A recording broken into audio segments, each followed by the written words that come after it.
like I said, it starts with a horror aura, and then halfway into this film, they just do a complete U-turn. Like, I was watching that, I didn't understand what happened. Like, to be honest, I don't understand. I didn't understand if the movie was not a horror film or a comedy. Yes, it was that bad. Like, I was so invested in the movie, but when it just got to midway, I couldn't understand what was going on again.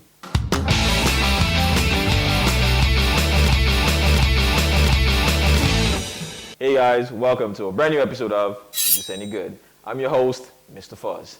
Now, on today's episode, we're going to be talking about a new movie called Fantasy Island. Yes. Fantasy Island stars Michael Peña. Yes, I'm sure you remember Michael Peña. He was Ant-Man's best friend in the movie Ant-Man. So obviously you remember that guy. Maggie Q and Lucy Hale and a bunch of others. Basically, from the little research I did, because obviously I probably wasn't even born when this happened, but I figure like in the 70s, there was a movie Fantasy Island. So this new 2020, I think, is just a remake of the movie. And it is supposed to be a horror movie. Keyword, supposed to be. Anyways, the premise of this movie is that there's this island that you should go to. All your fantasies will come to reality. No hologram, no, will literally, like, maybe if you wanted to buy a Ferrari, that was your fantasy. If you come there, you go drive Ferrari. Trust me. So that's basically it. So it's an island that is run by Michael Peña, and then you've got lots of people who come to the island to get their fantasy. The rule of the game is you can only get just one fantasy per person.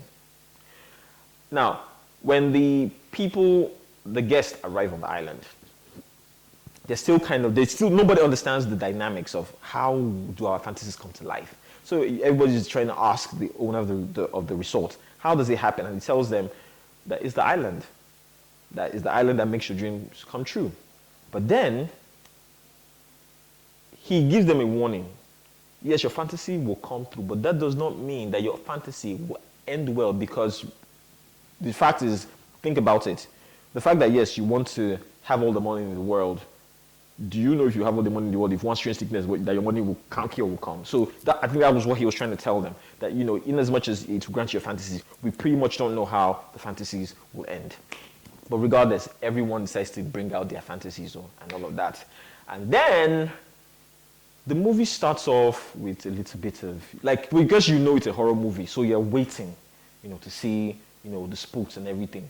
And then we start to see it a little. I guess we see it when one of the ladies, she gets her fantasy done, and then her fantasy was to get back at her bully, the bully who used to bully her back in school. She wants to get back at the person.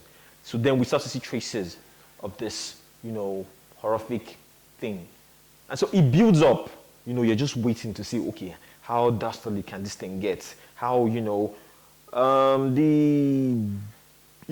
like I said, it starts with a horror aura, and then halfway into this film, they just do a complete U-turn.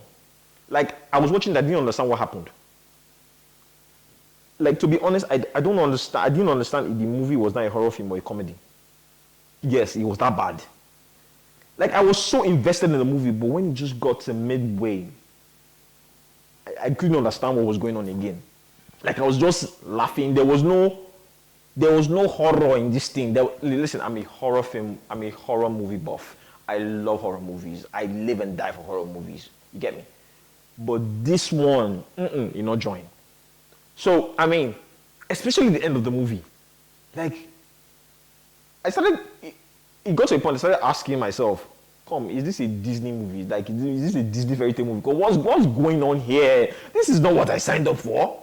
And so, if I have to be honest, this is a movie that you should watch when there's nothing else to watch again.